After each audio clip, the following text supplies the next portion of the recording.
প্রিয় দর্শক, TBS special শোতে আপনাদের সবাইকে স্বাগতম।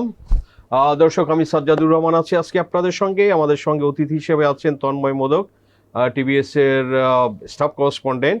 সো দর্শক, অলরেডি গুগল পে বাংলাদেশে আসতেছে এই খবর টিবিএস আজকে পাবলিশ হয়েছে, এবং অলরেডি এটা অনেক পাঠক এবং দর্শকদের আমরা দেখছি যে অনেক বেশি রকমের ইন্টারেস্ট তাদের এটা কাজ করছে, এবং আসলে সব থেকে বেশি পঠিত নিউজগুলোর মধ্যে আজকে এটি একটি। সো দর্শক, আমরা এই যে গুগল পে বাংলাদেশে আসলে আসলে কি হবে, কিভাবে আসবে, এগুলোর ফাংশন কিভাবে হবে, এবং আসলে আরও অনেক কিছু জানার আছে যে এটা আসলে কিভাবে ব্যবহার করবে এটার ইউজাররা, এবং এগুলো চার্জেস, ফিস বা ট্রানজ্যাকশন, অনেক কিছুই দর্শক আপনাদের হয়তো জানার আগ্রহ আছে। সো আমরা এগুলো নিয়ে আজকে আলোচনা করব তন্ময় মোদকের সঙ্গে এবং আপনাদের সঙ্গে শেয়ার করব। তন্ময়, স্বাগতম আপনাকে। আপনাকে ধন্যবাদ। এই যে গুগল পে বাংলাদেশে আসতেছে, এটা কবে আসতেছে? প্রথমেই ধন্যবাদ সাজাদ ভাই আমাকে শোতে আমন্ত্রণের জন্য। তো আমরা যেটা দেখছিলাম, বাংলাদেশ ব্যাংক থেকে কিন্তু আমরা মোটামুটি সপ্তাহ দুয়েক বা তারও বেশি সময় আগে জেনেছিলাম তথ্যটা যে গুগল পে বাংলাদেশে আসছে, কিন্তু সেটার ইন্টিগ্রেশনটা কিভাবে হচ্ছে, কিভাবে বাংলাদেশে আসছে, তো সেটা নিয়ে আসলে আমরা মানে সার্চের মধ্যে ছিলাম, আমরা বিভিন্ন স্টাডি করেছি।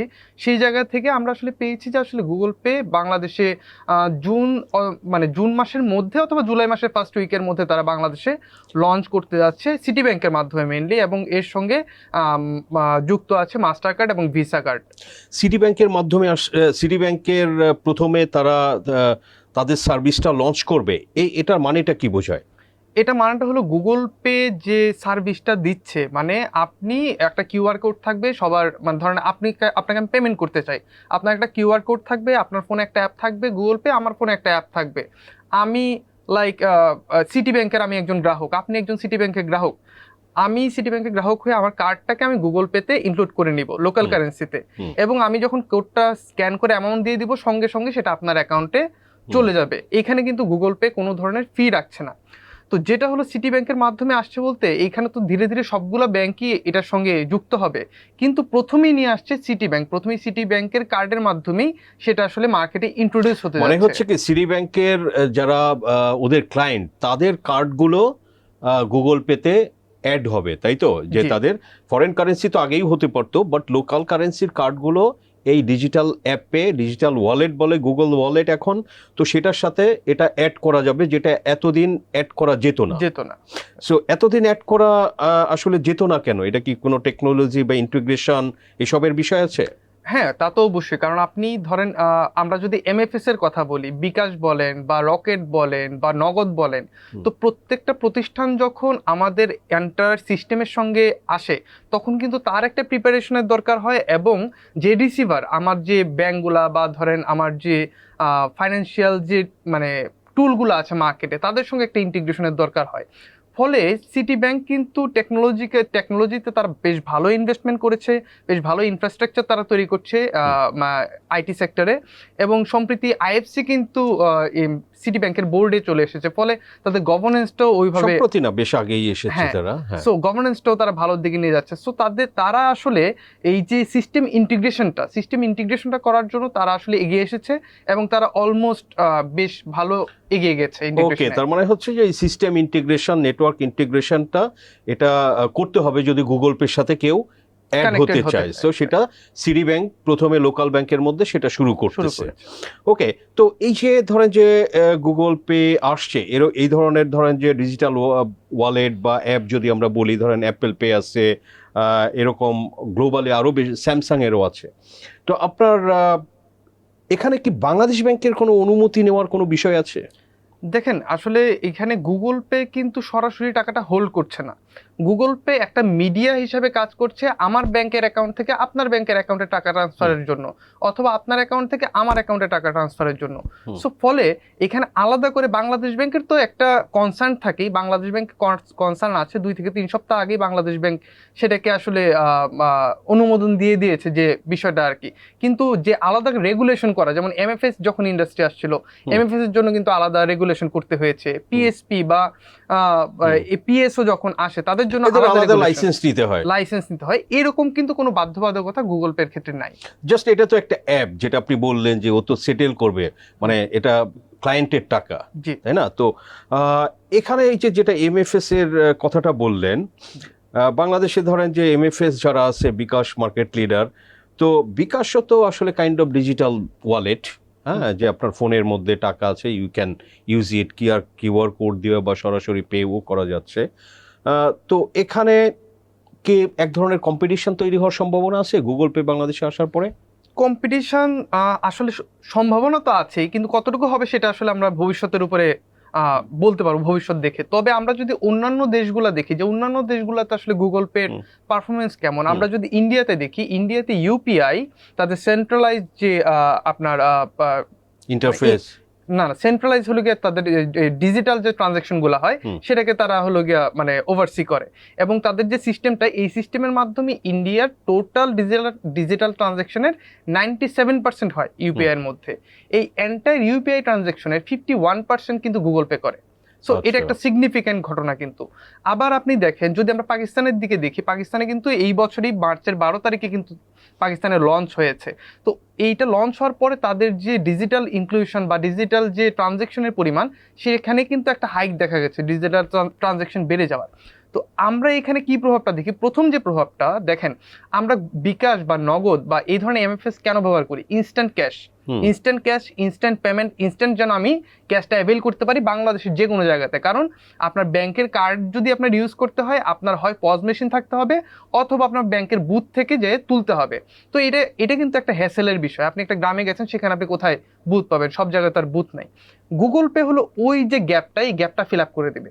আপনি গ্রামে গেছেন, গ্রামের যে কোনো একটা দোকানে গুগল পে আছে, সে একটা কিউআর কোড তার দোকানে টানানো আছে বা ঝুলানো আছে, আপনি আপনার যে অ্যাপ থেকে সেইখানে পেমেন্ট করে ফেলতে পারছেন। ফলে বিকাশের যে ফ্যাসিলিটিটা এখন বাংলাদেশের মানুষ সব জায়গায় পাচ্ছে, একই ধরনের ফ্যাসিলিটি কিন্তু গুগল পে নিয়ে আসছে। তার একটা জিনিস নাই, সেটা হলো ক্যাশ আউট চার্জটা নাই, কিন্তু সে যদি পেমেন্ট করে ফেলতে পারে অ্যাপের মাধ্যমে, অনেক ক্ষেত্রে তো আসলে ক্যাশের দরকার হয় না। এবং প্রত্যেকটা দেশই কিন্তু আসলে ক্যাশলেস সোসাইটি হওয়ার দিকেই কিন্তু মুভ করছে, কারণ ক্যাশলেস যত বেশি ইকোনমি হবে, একটা ইকোনমির বেড়ে ওঠার গতি তত বেশি হয়। দর্শকদের একটা জানার আগ্রহ আছে যে গুগল পেটা তারা ব্যবহার করলে কি তাদের আসলে কোনো অতিরিক্ত ফিস বা টাকা পয়সা লাগবে কিনা? এটা নিয়ে আসলে এখনো যেহেতু মার্কেটে আসে নাই, আমরা এটা নিয়ে ক্লিয়ার ধারণা আমরা পাই না। অন্য দেশে যেভাবে অপারেট করে, যেমন ইন্ডিয়ার কথাই যদি বলি, ইন্ডিয়াতে আপনি গুগল পে ইউজ করতে পারবেন ফ্রিতে, এবং সেখানে 0.5% থেকে 1%-এর মতো সার্ভিস টু সার্ভিস ভেরি করে, এরকম একটা চার্জ রাখে কার্ড ইস্যুইং যে ব্যাংকটা, সে তার একটা এখানে একটা চার্জ রাখে। কিন্তু গুগল পে কিন্তু আলাদা করে কোনো চার্জ রাখছে না, এবং 0.5% মানে লাইক ধরেন 1000-এ 5 টাকা এই টাইপের। তো 1000-এ 5 টাকা কিন্তু অনেক কম। আপনি যদি আমি যদি এমএফএস এর সঙ্গে কম্প্যারিজনে যাই, যেখানে 1000-এ ক্যাশ আউট করতে গেলে আপনার 18 টাকা, 20 টাকা, 16 টাকা, বিভিন্ন অফারে থাকে, 15 টাকাও পর্যন্ত আছে। কিন্তু বিষয়টা হলো, তারাও কিন্তু একটা কম্পিটিশনের মধ্যে ঢুকে যাবে গুগল পের সঙ্গে। কারণ গুগল পে যদি আপনাকে লাইক 1000 টাকায় 5 টাকা চার্জ করে গুগল পে ইউজ করে, সেটা গুগল পের মাধ্যমে হোক বা ব্যাংকের মাধ্যমে হোক, সেখানে এমএফএস ইন্ডাস্ট্রিগুলো একটু চ্যালেঞ্জের মধ্যে পড়ে যাবে, কারণ তাদের যে ক্যাশ আউট চার্জ বা তাদের যে চার্জগুলো আছে, সেগুলো তারা কমানোর জন্য চিন্তা ভাবনা শুরু করবে। এই যে এটা ডিজিটাল ওয়ালেট বলা হচ্ছে, এবং বলা হয় যে এই ধরনের আপনি ওয়ালেট ইউজ করলে আসলে এক সময় ধরেন যে এই যে প্লাস্টিক মানি যেটা বলা হয়, card, debit card, credit card, so even এই প্লাস্টিক মানিটাও আসলে আপনার অপ্রয়োজনীয় হয়ে যাবে, কার্ড ইউজের দরকার হবে না। সো এটা আসলে কেন বলা হয়? গুগল পেতে কি ধরনের ফিচার কি থাকবে? এটা বলার পিছনে বেশ কয়েকটা কারণ আছে, কিন্তু কার্ড আগামী কয়েক বছর থাকবে বা আগামী বেশ কিছু বছর থাকবে, সেটারও কিন্তু কিছু নির্দিষ্ট কারণ আছে। যেমন আমরা কার্ডটা কোথায় ব্যবহার করি? আমরা কার্ডটা ব্যবহার করি বিভিন্ন রেস্টুরেন্টে, বা ধরেন আমি আমার এয়ারপ্লেন টিকিট কাটবো, সেক্ষেত্রে আমি ইউজ করতে পারি। আমি ট্রেনের টিকিট কাটবো, বাসের টিকিট কাটবো, সেই জায়গায় ইউজ করতে পারি। আমি বিভিন্ন ধরনের বিল দেওয়ার ক্ষেত্রে ব্যবহার করতে পারি কার্ডটা। এই সার্ভিসগুলো তো আমি গুগল পের মাধ্যমে পেয়ে যাচ্ছি, যেখানে কার্ডের আসলে কোনো অ্যাকচুয়াল ইউজ নাই, আমি জাস্ট কোডের মাধ্যমে আমি সেটা করে ফেলতে পারছি। কিন্তু কার্ডের ব্যবহারটা হবে সেই জায়গায় যে বুথ, আপনার তো ধরেন ক্যাশ টাকার দরকার হয় আপনার চলতে ফিরতে গেলেও, লাইক রিক্সা ভাড়া। বাংলাদেশে তো এখনো ক্যাশ বেসড। আপনার তো ক্যাশলেস তো এখনো হয় নাই, সো কার্ডের ব্যবহারটা থাকবে। ক্যাশ টাকা তোলা বা এই ধরনের ইসের ক্ষেত্রে, বা ধরেন আপনি বুথে যায় টাকা জমা দিবেন, সিআরএম বুথে যায়, সেক্ষেত্রে হয়তো আপনার কার্ডটা দরকার হবে অনেক ক্ষেত্রে। কিন্তু এই ধরনের যে পেমেন্টের যে জায়গাগুলা, সেই জায়গাতে কিন্তু কার্ডের ব্যবহার ড্রাস্টিক্যালি ফল করার একটা সম্ভাবনা দেখা যাচ্ছে। কারণ বিশ্বের যেসব দেশে গুগল পে আছে, সিঙ্গাপুরে আছে, মালয়েশিয়াতে আছে, ইন্ডিয়ার কথা তো বললাম, ডেভেলপ কান্ট্রি যেহেতু আছে, ডেভেলপ ওগুলা তো অনেক আগে থেকে, তো ওইসব দেশগুলোতে কিন্তু কার্ডের ব্যবহারটা ওই জায়গাতে কমে যায়। বাংলাদেশে তো এই কারণে তাদের কোনো অফিস খোলার কোনো কিছুর দরকার নাই না। আচ্ছা, সো দর্শকরা ধরেন যে তাদের হয়তো একটা প্রশ্ন আসতে পারে যে তারা এই অ্যাপটা কিভাবে ডাউনলোড করবে বা এটার কিভাবে ব্যবহার করবে, একটু সহজভাবে যদি বলে দেন। আচ্ছা, প্রথমেই হলো আপনি যদি অ্যান্ড্রয়েড ইউজার হন, আপনার যে অ্যাপ স্টোর আছে, এটা কি সব ফোনে হবে? সেটাই বলছিলাম, যে অ্যাপ স্টোর আছে সেখান থেকে আপনি ডাউনলোড করতে পারবেন। এবং অ্যাপ স্টোরে কিন্তু মোটামুটি যে আমাদের যে এটা কিন্তু এই যে গুগল পে কিন্তু অনলি আপনি অ্যান্ড্রয়েড ফোনে বাংলাদেশে যেটা চালু হচ্ছে, সেটাই। অ্যাপ স্টোর তো আসলে বাটন ফোনে থাকে না, অ্যান্ড্রয়েড ফোনেই থাকে। সো না, অ্যান্ড্রয়েড অ্যাপেলে আপনি পাবেন না। অ্যাপেল স্টোরে হয়তো কোনো না কোনো ভাবে তারা অ্যাকুমুলেট করার চেষ্টা করবে। আপাতত আমরা যেটা জেনেছি যে বাংলাদেশে যারা সিটি ব্যাংকের কার্ড ইন্টিগ্রেট হচ্ছে, এটা অনলি ফর আপনার অ্যান্ড্রয়েড ফোন ইউজার। কারণ অ্যাপলের নিজস্ব আসলে একটা পেমেন্ট সিস্টেম আছে, অ্যাপল পে, এই কারণে তারা কম্পিটিশনের কারণে তারা সেখানে ইন্টিগ্রেট করে না। কিন্তু যাই হোক, অ্যাপেল ইউজার তো বাংলাদেশে খুব বেশি নাই, অ্যান্ড্রয়েড ইউজারই বেশি। তো সেক্ষেত্রে অ্যাপ স্টোর থেকে তারা সেটাকে নামিয়ে, এবং সেখানে তাদের যে কার্ডটা থাকবে, সেই কার্ডের ইনফরমেশনগুলো তারা চাইবে অ্যাড করার ক্ষেত্রে। যেমন কার্ডের নাম্বারটা চাইবে, সেটার এক্সপায়ারি ডেট চাইবে, পিছনে যে 3টা সিভিসি কোড থাকে 3 ডিজিটের, কার্ডটা অ্যাড করবে। যেখানে মানে আপনি বিভিন্ন ব্যাংকের অ্যাপের মধ্যে আপনি যেভাবে আপনার কার্ডটাকে ইনক্লুড করছেন, ঠিক একইভাবে সেখানে কার্ডটাকে অ্যাড করতে হবে। এবং আমরা যেটা দেখলাম যে অলরেডি যদি আপনার গুগলে অ্যাকাউন্টে আপনার এই কার্ডের ইনফরমেশন থাকে, এই অ্যাপ ডাউনলোড করলে অটোমেটিক সেটা নিয়ে নেবে।